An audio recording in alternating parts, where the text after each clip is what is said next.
अल्लाह को गवाह बना के कि आप किसी आदमी डॉक्टर से पूछ लीजिए, कोई आदमी जो है या कोई डायनासोर है जो 15 बोतल खून एट ए टाइम निकल जाए। मैंने अपना ब्लड निकाला, 1 बोतल 2 बोतल नहीं, 15 बोतल एट ए टाइम ब्लड निकाल के खुद निकाल रहा था, और मैं बोतल लेकर के उसके पास जाता था, उसको चढ़ता था। पहले वो हिसाब दे 2020 में जो वादा किए थे अपने मुंह से हर सभा में कि यहाँ अवेसी हॉस्पिटल, टेरागाछ में डिग्री कॉलेज, कोचाधामन में रेलवे स्टेशन, एएमयू को फंड दिलाना।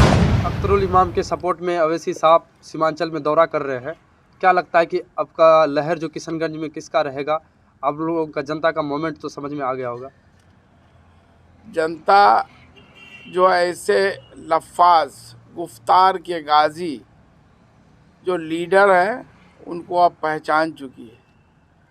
ऐसे लोगों को जो धार्मिक उन्माद फैलाकर, नफ़रत फैलाकर सिर्फ वोट लेने का काम किए हैं और सीमांचल सहित इस इलाके का बंटाधार करने का काम किए।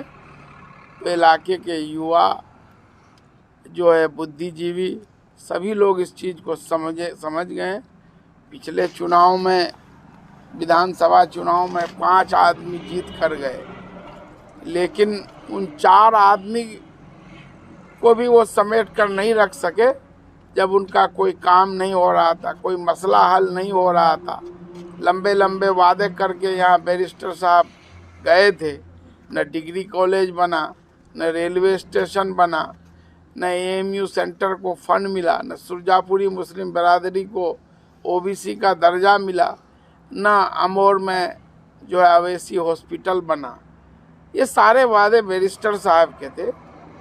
तो और यही वजह है कि इनके 5 में से 4 विधायक इनको छोड़ के चले गए। यूं तो कुछ मजबूरियां रही होंगी, यूं ही कोई बेवफा नहीं होता। देखा जा रहा है कि जदयू पहले महागठबंधन में थी और अब एनडीए में आ गई है, तो इसमें साफ साफ देखा जा रहा है कि लोकसभा चुनाव 2024 में लोग आपको जैसा देखना चाह रहे हैं उस तरह देख रहे हैं। तो इसमें आपका क्या मास्टर प्लान है लोगों के बीच जाने का 2024 के तो मैं तो अब जानते हैं अब्दाल किशोर जी, पहले से जानते हैं कि मैं पिछले 3.5 साल से लोकसभा क्षेत्र के हर गांव में, चाहे सैलाब हो, तूफान हो, कोई बड़ी दुर्घटना हो, चाहे कोरोना काल हो, हर मामले में मैं जहां से भी जनता ने आवाज़ लगाई है, मैंने अपना उपस्थिति दर्ज कर मुझसे जो हो सका है मैंने जो है मदद करने की कोशिश की है, उनका दुख कम करने की कोशिश की है। वो काम लगातार जो है जारी है। सर, कहीं ना कहीं किशनगंज एक मुस्लिम बहुमूल्य क्षेत्र है, उसके बाद अब जो है कि जेडीयू एनडीए से मिल चुकी है, तो अब क्या लगता है इसका फर्क कुछ पड़ेगा 2024 पर? जनता इन मुद्दों से अब ऊब चुकी है, युवा अब ऊब चुके हैं, बुद्धिजीवी सब लोग अब पढ़े लिखे हो गए। अब ये समझ रहे हैं कि जो पिछले दशकों से इसी के नाम पर लोग सिर्फ वोट किए, चुनाव में जाति मजहब के नाम पर, बाकी दिन तो हम लोग सब लोग एक साथ मिलकर रहते हैं, एक दूसरे के पर्व त्यौहार को साथ में रहते हैं।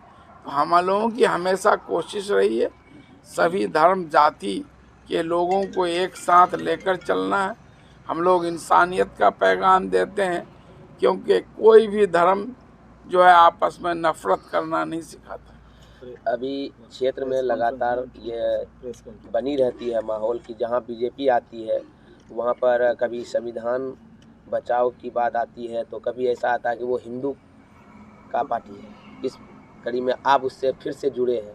मैं नहीं जुड़ा हूँ। मैं भाई पहले आप क्लियर हो जाइए, मैं जहाँ था वहीं हूँ। मेरी जो है सियासत की शुरुआत 20 सितंबर 2010 को तब हुई जब जेडीयू एनडीए का हिस्सा था।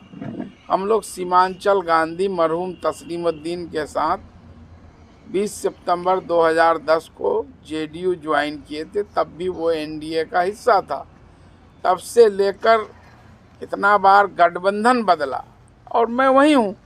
और जहाँ तक बैरिस्टर असदुद्दीन अवैसी साहब की बात है, दूसरे पर इल्ज़ाम लगाने से पहले वो खुद उनको अपने गिरेबान में झांकना चाहिए। जिस कांग्रेस को आज वो गाली दे रहे हैं, गलिया रहे हैं अपने भाषण में, तकरीरों में, 2014 से पहले उसी कांग्रेस के साथ उनका बरसों का गठबंधन था। फिर 2014 के बाद वहाँ बीआरएस जो है, टीआरएस जो अब बीआरएस कहलाता है, जो है टी चंद्रशेखर राव की पार्टी, उनके साथ उनका गठबंधन हुआ। कांग्रेस से पहले उनका जब एनटी रामाराव जो यूनिफाइड आंध्र प्रदेश था, उस वक्त तेलंगाना नहीं बना था, उनके साथ गठबंधन था। उन्होंने कई बार गठबंधन चेंज किया, तो उनको अपने गरिमा में झांकना चाहिए। जनता को बताना चाहिए कि वो क्यों कभी एनटी रामाराव के साथ, कभी कांग्रेस के साथ, कभी जो है टीआरएस के साथ आज और जो है वो सिर्फ यही सब बातें आप देख रहे होंगे। उनका एक भाषण सुने होंगे, एक तकरीर में वो कहते हैं कि जो है एक नौजवान को ओ पॉजिटिव ब्लड की ज़रूरत थी, मुझे मालूम हुआ और मैं गया, मैंने अपना ब्लड निकाला, 1 बोतल 2 बोतल नहीं 15 बोतल एट ए टाइम ब्लड निकाल के खुद निकाल रहा था और मैं बोतल लेकर के उसके पास जाता था, उसको चढ़ता था। और जो है लोग जो है, और ये भी कर रहे हैं कि अल्लाह को गवाह बना के कि आप किसी आदमी डॉक्टर से पूछ लीजिए, कोई आदमी जो है या कोई डायनासोर है जो 15 बोतल खून एट ए टाइम निकल जाएगा तो वो जो है जिंदा भी रहेगा। वो आदमी 15 बोतल खून होता है किसी के जिस्म में क्या है? तो अब उस पर भी लोग जो बोलते हैं नहीं, अवैसी साहब बोलते हैं, बोले हैं तो सच है, ये तो अंधभक्ति है। अभी लगातार 3 दिनों से सीमांचल का दौरे पर हैं अवैसी साहब, इस पर यहाँ की जनता पर क्या प्रभाव पड़ेगा? कुछ प्रभाव नहीं पड़ेगा।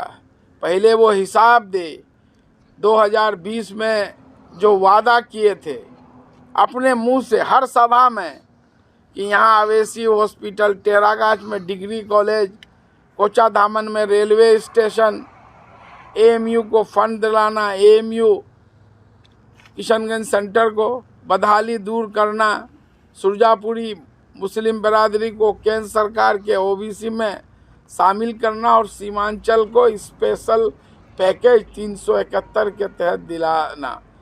तो आप ये बताइए, इनका वादा किए हुए 3.5-4 साल होने जा रहे हैं, एक भी वादा पर वो काम किए? या उनको आज बताना चाहिए कि मैं जो ये वादा करके यहाँ से 5 विधायक को जिता करके ले गया हूँ, मैं इस पर काम कर रहा हूँ।